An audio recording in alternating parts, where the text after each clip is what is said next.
Are you worried about learning Chinese pinyin?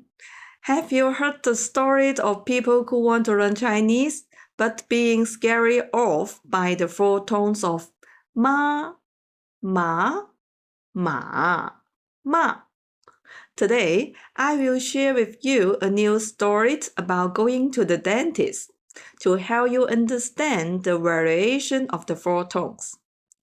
One day, I went to see the dentist, and the doctor asked me to open my mouth wide.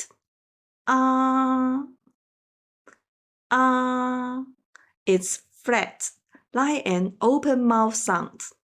After examining my teeth, the doctor said, I have a lot of cavities. And I said, ah. The second tone, rising up like, what? Surprising sound. Then the doctor said, it is best to pull out the tooth today.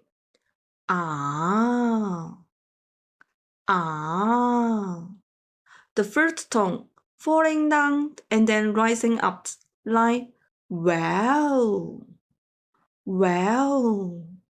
A thinking sound.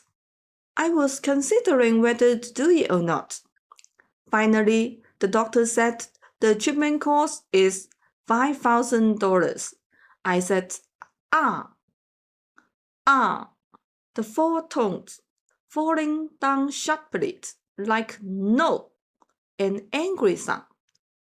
In summary, open mouth sound. What?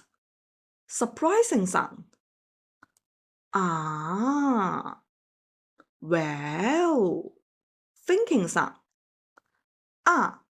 No, angry sound. It's easy to remember, right? And with the proper practice, I think you can master the pronunciation of Pinyin.